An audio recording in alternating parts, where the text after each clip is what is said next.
And we appreciate your taking times out of your busy schedule to join us for this webinar. We'll try to keep it brief, but also cover information that is very important. You should have all received the materials that we'll be discussing this morning. The agenda, you can see it's nothing too terribly long or that should take up too much time.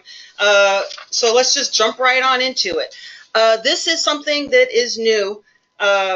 Feeding America has approached us. This is something that they want us to do as one of the food banks, part of Feeding America. We have agreed to do this. Many food banks across the country are already doing this. This is another level of food safety that we are committed to. And we know that your clients are some of the most vulnerable population out there.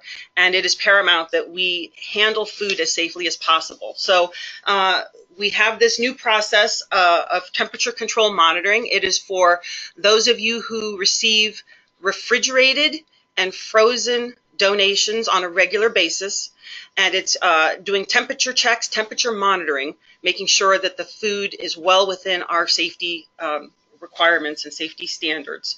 The bonus of this is that the donors love that we are taking this extra safety measure. They are more comfortable with the foods that they are donating, knowing that it is being handled properly, and that has led to their opening up new categories of food donations in areas of prepared foods, refrigerated foods, such as dairy and some of the deli section, as well as frozen foods. And we're seeing more opportunities all the time, which means more free food for you guys, which is always something we want. And the other thing that's great is this is attracting new donors as well who haven't participated in the program in the past, see all the steps that we are taking for food safety and are jumping on board. So a lot of great things.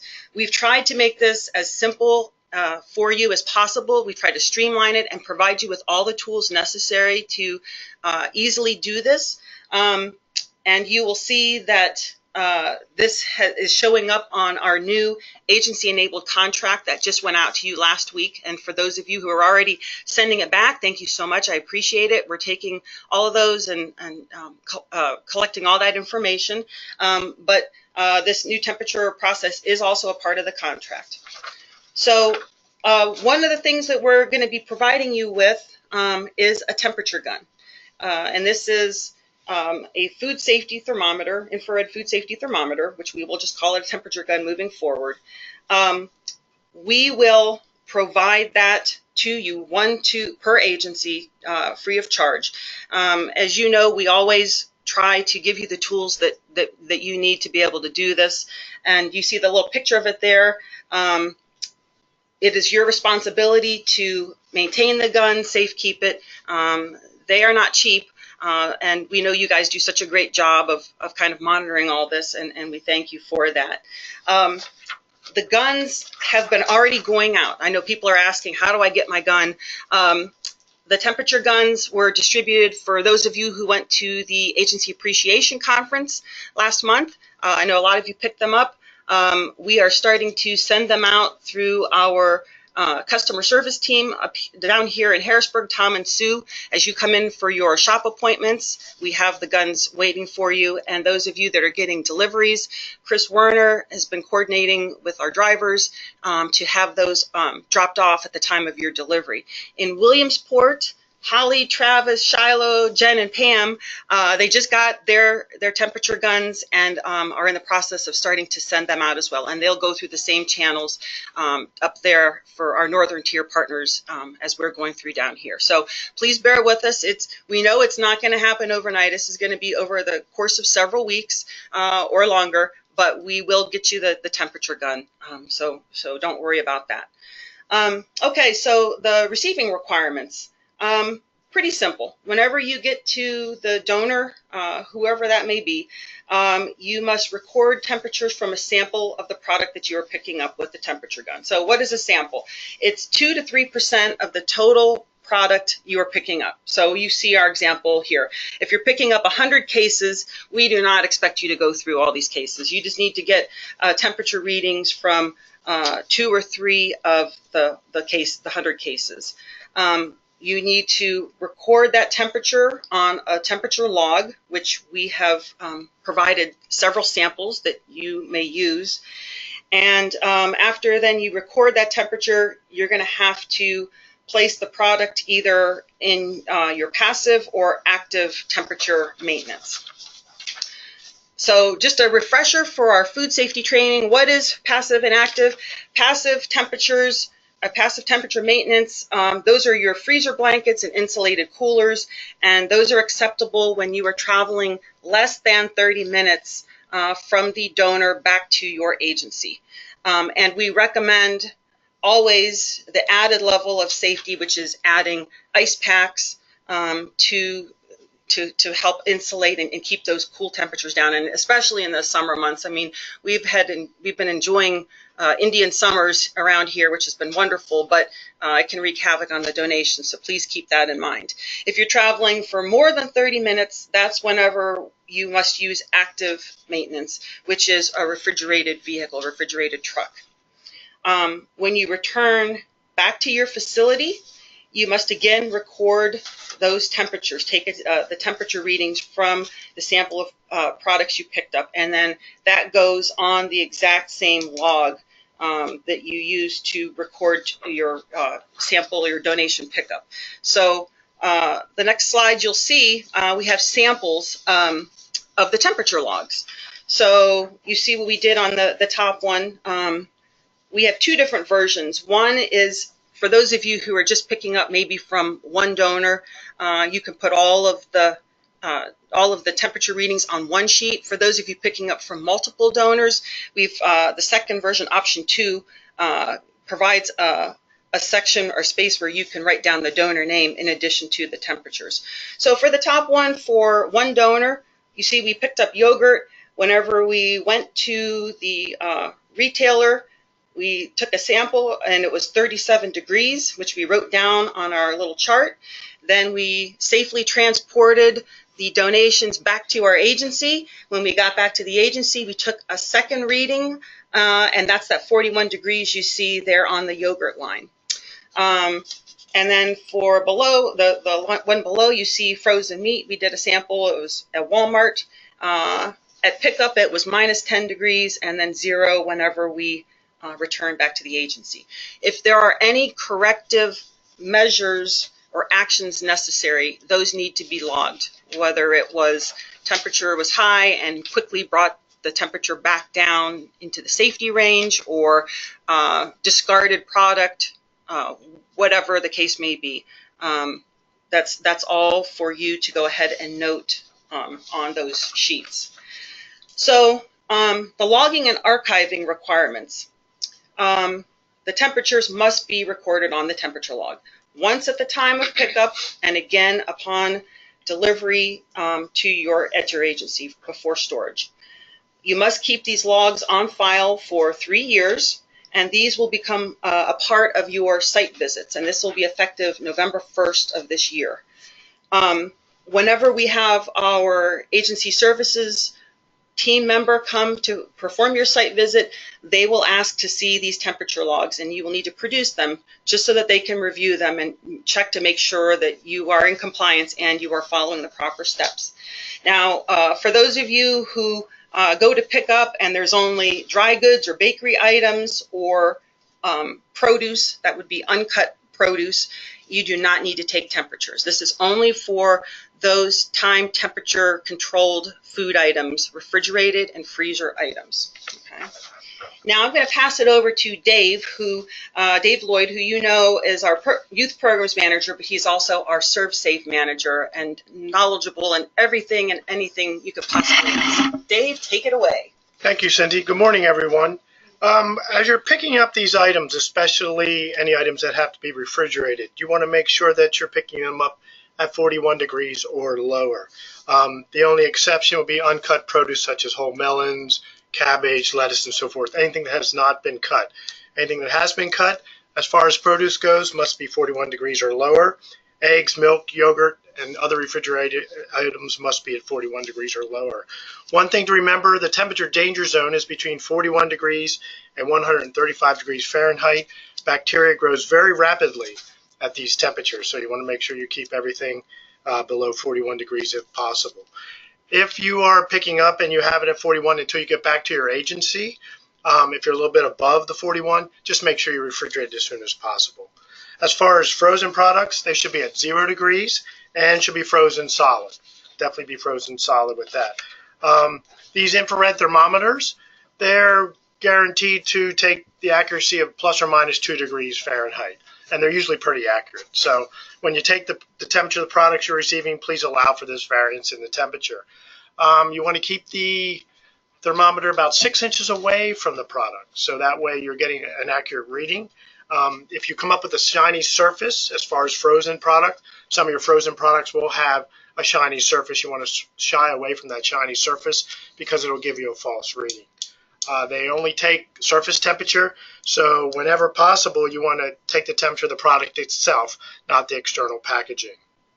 And I'd say once a year you want to just verify that the temperature is the proper temperature, plus or minus 2 degrees, using the ice water method that Cindy has demonstrated. And then the next two slides just show just a sample of what the thermometer will look like when you're taking the temperature of like dairy products or frozen meat. Thank you. Thank you. All right, so just so you're all aware, resources that we have available to you to help with this process: freezer blanket, of course our thermal, also known as insulated bags, the temperature gun, the small plastic refrigerator freezer thermometers that a lot of you are already utilizing, of course food safety training and classes through Dave. We also offer them online. The temperature log template sheet, which you should have received both versions for either the single donor or multiple donor versions, and you can certainly use your own version as well if you have something there that you would prefer. Reference materials and program guidelines. We do have standard operating procedure sheet, a temperatures for food safety sheet, which Dave so generously provided to all of us. Feel free to print that off and post that on your refrigerator or freezers, put it on in your binder or clipboards going out when you're doing your donation pickup. And of course, all of our knowledge, we're all here available to you, whatever you would happen to need. We know you're going to have questions moving forward with this, and we're expecting it. Certainly, as Maria said, if there's a lot of questions that come and we can't address them all at this time, we will prepare a frequently asked question sheet and distribute that out to you so that you can see and all benefit from the questions and our answers and guidance through this program. Thank you all again for this. We know we keep asking more and more of you to do, but please understand that this is something that is so important. Luckily, we have never had the Bill Emerson Good Samaritan Act tested here in our service territory, and we want to keep it that way. And it's thanks to all of you doing the fantastic job you do. You are our ambassadors and just represent us and Feeding America so well, and we thank you so much for that. With that, I'll go ahead and open up any questions you may have. Feel free, and we'll do our best to answer them. Wow, fantastic. Thank you, Cindy. Thank you, Dave. Thank you for sharing your knowledge with us. Now I want to hear from you. Some burning questions, please send them through your chat box. Type them out, send them to us, and we'll address them as quickly as we can.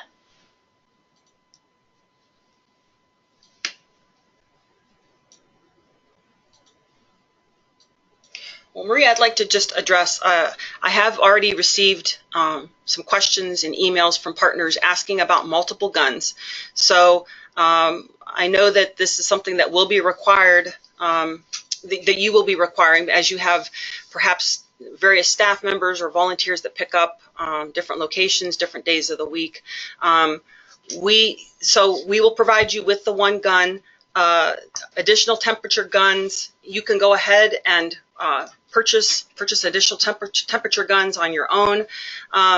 If you would like to purchase them through us, we may be able to get a better price. I would invite you to contact me, send me an email, or give me a call, and perhaps we can get a list together, pre-order, and make arrangements for additional guns for everybody. At your expense, though. I'm sorry to tell you, but that's what we'll have to do. All right. Okay. Sounds like a plan. Bonnie Brown, I saw, good to hear from you, good to see you. Bonnie Brown, please send us your question. I saw that you had a hand raised, but we have some questions here for the good of the Peanut Gallery. Here's the questions. Are you ready? Come on, let's do it, guys. Does this apply to the foods we pick up from the warehouse as well?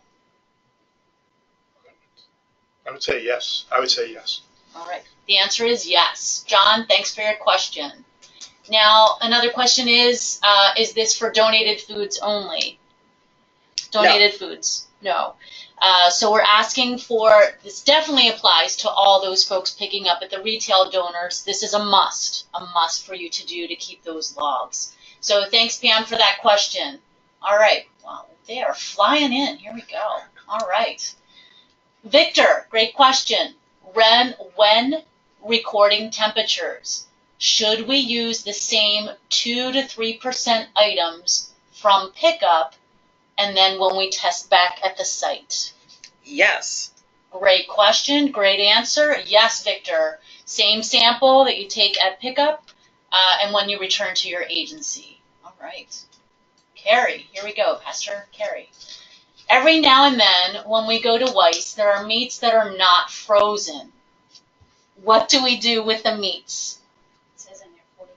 What temperature are they? If they're 41 degrees or lower, they're refrigerated, so they're still okay, but they need to get those in the refrigerator as soon as possible when they return, and then they can still freeze them if they have not been frozen. Okay, let's restate that. So go ahead. So if the meat is refrigerated, you want to make sure it's at 41 degrees or lower. Like ground beef could be refrigerated. You find that in your deli case or whatever. If it's 41 degrees or when you take the temperature, you just want to make sure when you get back to your agency that you have it at that temperature or very close to that and get refrigerated as soon as possible. Okay, very good. Thank you, Dave. Next question from Deb. We often receive frozen seafood which is vacuum packed, or other meats which are packaged with cellophane, like you see in the grocery store. Here's more of the question. Since temp gun does not read shiny surfaces, will this pose a problem? It's possible, but what I would do with that is sort of maybe, if you could, just rub on that surface a little bit to get some of the shininess off, just with your hand or something, and you should be able to get a better accurate reading. That's coming from the ServSafe manual. And you may have to play around a little bit with the guns, taking a couple different temperatures just to get comfortable with using the gun and those items that make the best sample, if you will. Okay, good. All right. Melissa, here we go. Question from Melissa. Our current temperature logs for storage of frozen give a range of 0 to 10 degrees. Are we staying with the 0 to 10 for the frozen items or going to 0? I would say going to 0. Well, when they're picking up, it should be 0. Now, that's going to get a little bit of a variance, but it should stay at 0, yes. Okay. All right. Thank you, Dave. Thanks, Melissa. All right. Great questions, everybody. Keep them coming in. Carol, good morning to you. She's saying good morning from State College. Good morning, Carol. Hey, Carol. Are the Feeding America vendors aware of these new guidelines?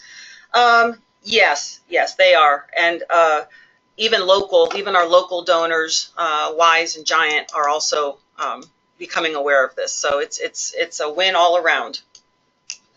All right, perfect, very good. Thank you, Carol. Thank you, Cindy. Here we go. John, can we get thermal blankets from the Central Pennsylvania Food Bank? Yes, we will issue one thermal blanket. An additional, we'll have to kind of take a look. I believe we charge for additional blankets, but just as the temperature guns, we will provide you with one free of charge. All right, great. And get with me, email me or call me, and we can arrange for that to happen for you. Perfect, perfect. All right.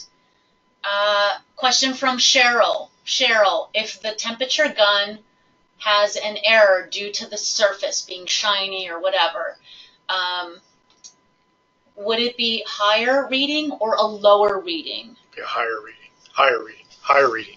Okay, it would be a higher reading, so Cheryl, keep taking another sample. Right. Yep. Keep shooting. Yeah. All right, good question. Deb, if the product is not within the temperature parameters at the point of pickup, do we as an agency, do you as an agency have the right to refuse the product? Yes.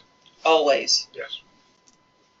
And if there are any questions or issues with that retailer, just let us know, then we can intervene on your behalf as well. Absolutely. I mean, the thing with our donors is they should already be doing all of this. The logs, making sure everything's at the correct temperature. What we want to make sure is that they aren't pulling the donations out, anticipating your arrival, and then they're sitting out. So you're 100% right. When they see that you bring that gun out and it's not the correct temperature, don't take it. That's on them. Those donations will have to be discarded and go into their dumpster. Okay, very good. Thank you so much. All right. Barbara, I think we've addressed the question. You're asking about purchased items and asking if you as an agency still need to use this system.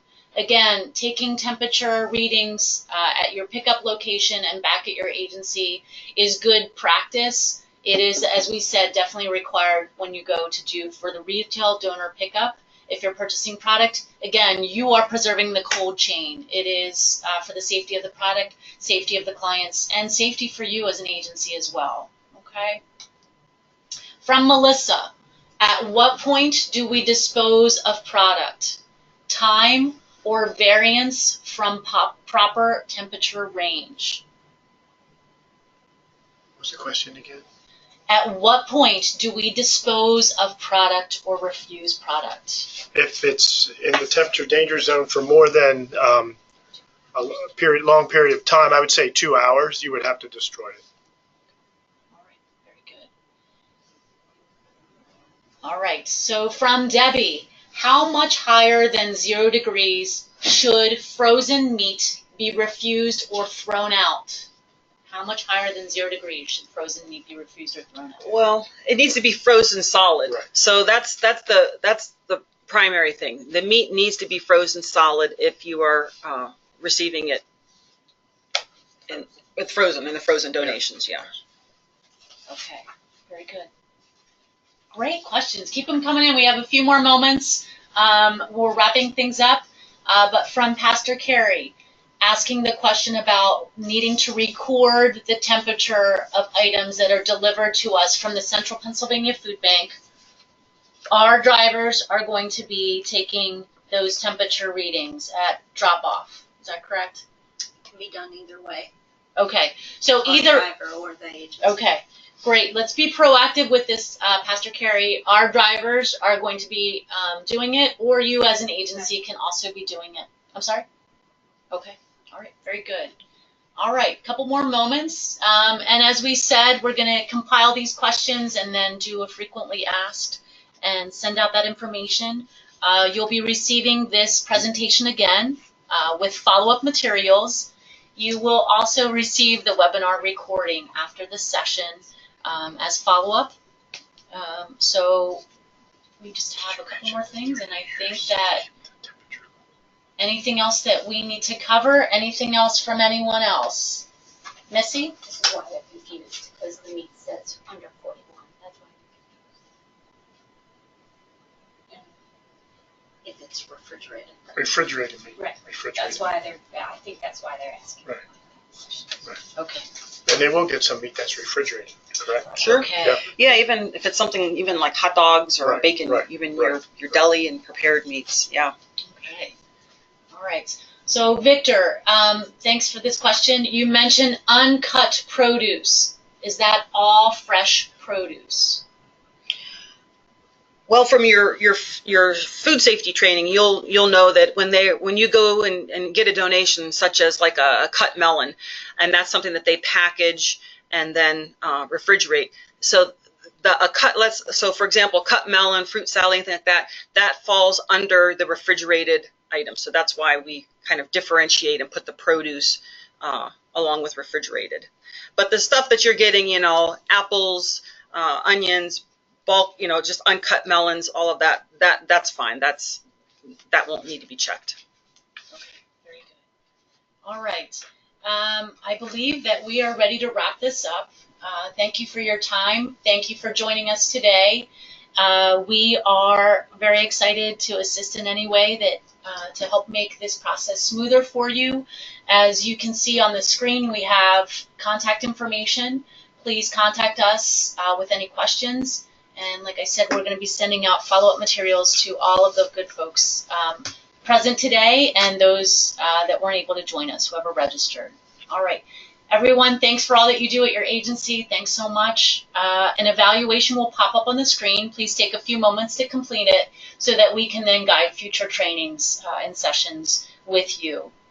Thanks again. Have a wonderful day. Everybody take care. We'll see you. Bye-bye. Thanks, everybody. Bye. Thank you.